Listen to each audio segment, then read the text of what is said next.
केवल वृंदावन को बचाने के लिए तुमने अपने पूरे गांव को, पूरे बरसाना को संकट में डाल दिया।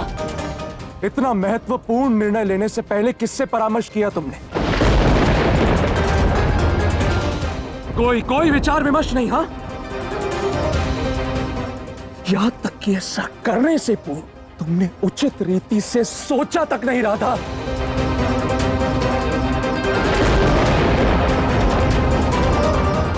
तुम जानते भी हो वो साहूकार कौन है? जानती हो तुम? नहीं अयन, मैं उन्हें नहीं जानती। और हाँ, मैंने उन्हें अपने बाबा के साथ कई अवसरों पर देखा अवश्य।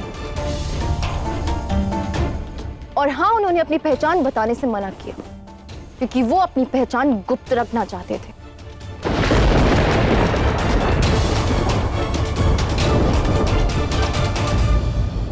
वैसे तो कितनी बड़ी बड़ी बातें करता है ये कृष्ण, किंतु आज मेरे पक्ष में एक शब्द नहीं बोल रहा है।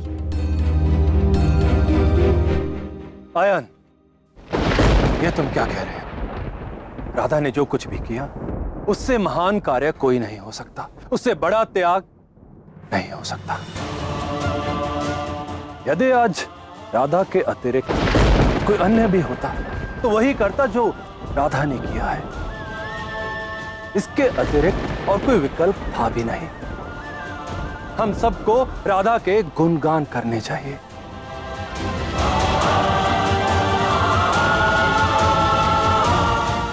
और आप बोलो, राधा रानी की, राधा रानी की, राधा रानी की, राधा रानी की, राधा रानी की, राधा रानी की, राधा रानी की।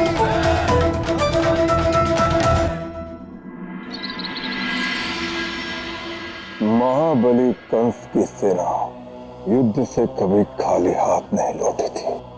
शत्रु का सर्वनाश करने के बाद ही हमारा युद्ध संपन्न होता है।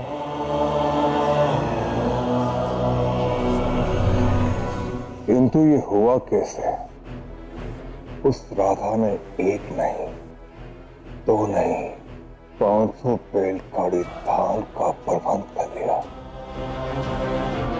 और तुम दोनों को इसकी भनक तक नहीं लगी। कैसे?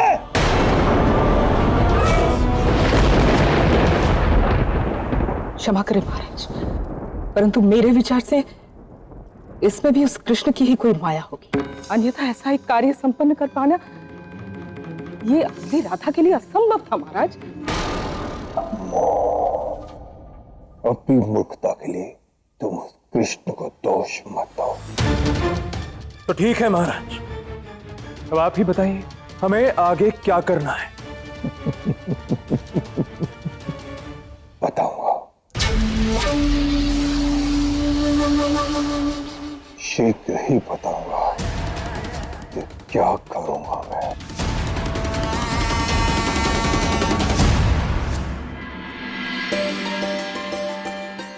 मैं जानता था, मुझे पूर्ण विश्वास था मेरी राधा पर।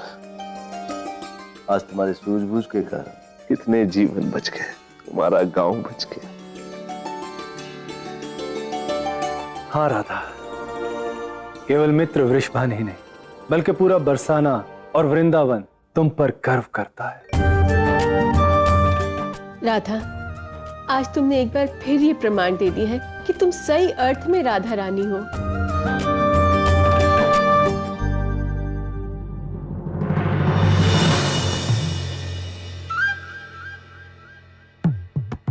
अब तो सभी ने, यहाँ तक कि बाबा ने भी मेरी प्रशंसा कर दी है, किंतु कृष्ण वो तो अब भी मौन साधे बैठा है।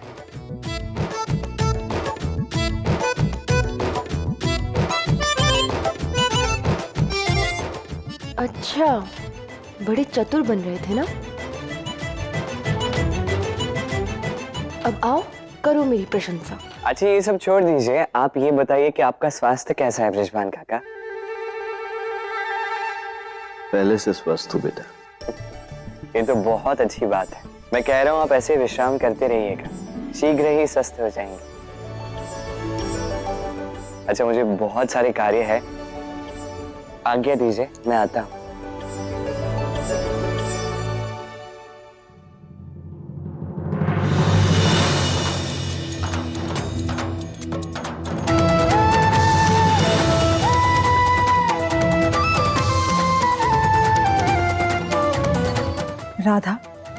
तुमने जो आज किया बहुत अच्छा किया, किंतु जो ऋण लिया है वो 1 माह के भीतर चुकाना भी तो होगा।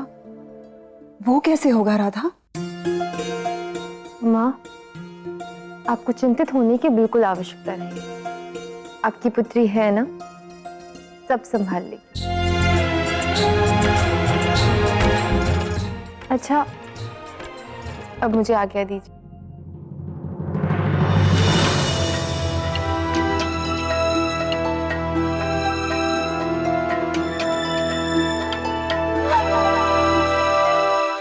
मैं भला राधा से क्षमा क्यों मांगू,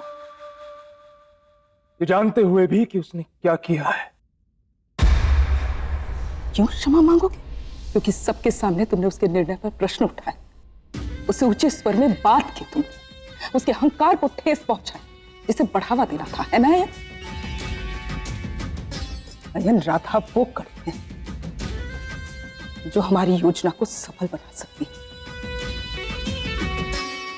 उससे दूरी हमें भारी पड़ सकती है, समझ रहे हो? जा, क्षमा मांगो राधा से।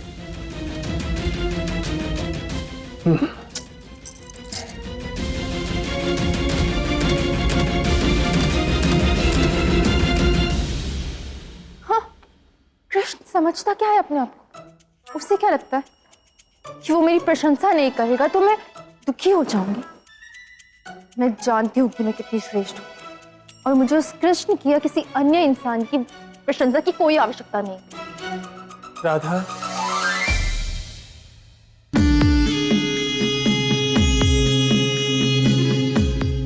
तुम यहाँ क्या कर रहे हो? मैं तुमसे क्षमा मांगने आया हूँ राधा। अब तुम हमारी मुखिया हो, मुझे यूं सबके समक्ष तुमसे ऊंचे स्वर में बात नहीं करनी चाहिए थी। तुम्हारे निर्णय पर संदेह नहीं करना चाहिए था मुझे। तो कहो राधा रानी, मुझे क्षमा करोगी? देखो, बात ये है कि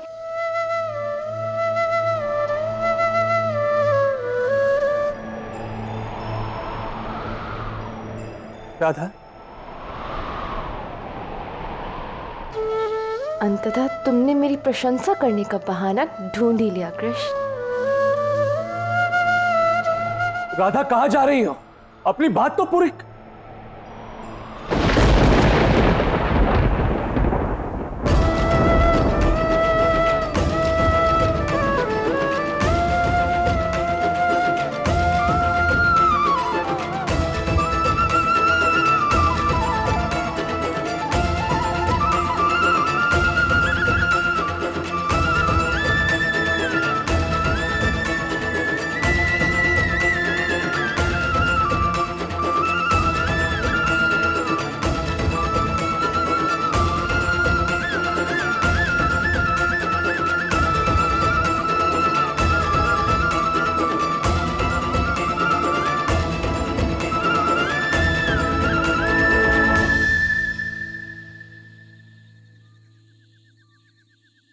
लो, मैं आ गई कृष्ण।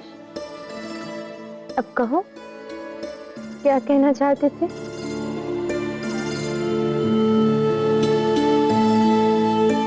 कहने के लिए तो मेरे पास कुछ भी नहीं है राधा। मैं तो बस यूं ही मुझे तुम्हारी याद आई तो सोचा तुमसे मिल लो, इसलिए मैंने बांसुरी बजाई और तुम्हें बुलाया। तुम आई और हम मिले। अच्छा, कुछ नहीं है कहने को। चाहे कुछ भी हो कृष्ण, अपनी प्रशंसा तो मैं तुमसे करवा के ही रहूंगी। तुमने देखा नहीं, समस्त बरसाना ने, वृंदावन ने और सभी लोगों ने मेरी कितनी प्रशंसा की।